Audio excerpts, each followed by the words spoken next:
बेटा, आज जैसा कि आप सभी जानते हैं कि पिछली कार्यपत्रक भी आपकी हिमालय की बेटियां पाठ पर आधारित थी, जिसमें हमने पाठ का सार भी समझा था और कार्यपत्रक को भी समझा था। इसी पे आपका अगले क्रम में कार्यपत्रक 10 भी हिमालय की बेटियां पाठ पर आधारित है। आइए हम इसके गद्यांश को पहले पढ़ते हैं। काका कलेकर ने नदियों को लोक माता कहा है, किंतु माता बनने से पहले यदि हम इन्हें बेटियों के रूप में देख लें तो क्या हर्ज है। और थोड़ा आगे चलिए, इन्हीं में अगर हम प्रेयसी की भावना करें तो कैसा रहेगा। ममता का एक और भी धागा है जिसे हम इनके साथ जोड़ सकते हैं। बहन का स्थान कितने कवियों ने इन नदियों को दिया है। एक दिन मेरी भी ऐसी भावना हुई थी। थोलिट तिब्बत की बात है। मन उचट गया था, तबीयत ढीली थी। सतलज के किनारे जाकर बैठ गया। दोपहर का समय था। पैर लटका दिया पानी में। थोड़ी ही देर में उस प्रगतिशील जल ने असर डाला। तन और मन ताज़ा हो गया।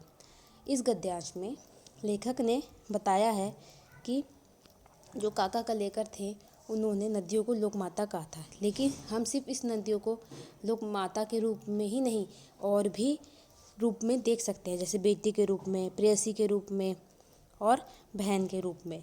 और उन्हें आगे बताया कि मैंने बहन के रूप में उस नदी को कैसे महसूस किया कि जब मेरी तबीयत उछट गई, मतलब मेरी तबीयत ठीक नहीं थी और मन उछट रहा था, तब मैं सतलज के किनारे जाकर बैठ गया था और उसमें अपने पैर डाल दिए थे और उस बहती हुई नदी ने उनके मन को ताज़ा कर दिया था। आगे हम इस गद्यांश से संबंधित प्रश्न करेंगे। पहला प्रश्न है, किसने नदियों को लोक माता कहा है। तो इसका उत्तर है कि काका कलेकर ने नदियों को लोक माता कहा है।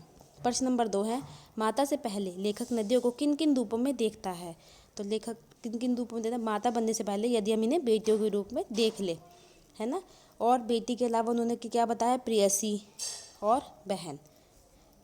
अब प्रश्न नंबर 3 है, थोलिट कहाँ है। तो आपने लिखा हुआ है, देखिए, थोलिट तिब्बत में है।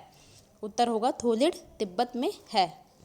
प्रश्न नंबर 4 है, लेखक ने अपनी तबीयत ढीली होने पर क्या किया। तो आप सबसे नीचे देखिए, लिखा हुआ है गद्यांश में कि तबीयत ढीली होने पे सतलज के किनारे जाकर बैठ गए और अपने पैर पानी में लटका दिए। उसके बाद है प्रश्न नंबर 5, नदी को उल्टा लिखने से दीन होता है, जिसका अर्थ होता है गरीब। आप भी 5 शब्द ऐसे लिखिए जिसे उल्टा लिखने पर सार्थक शब्द बन जाए। तो आपको ढूंढने ऐसे शब्द जिनको उल्टा करोगे, जैसे नदी को उल्टा करा तो दीन बन गया, ठीक है। ऐसे ही आपने और शब्दों को ढूंढेंगे। ये काम आप खुद स्वयं करेंगे और उनको अपनी प्रश्न नंबर 5 के उत्तर के रूप में लिखेंगे।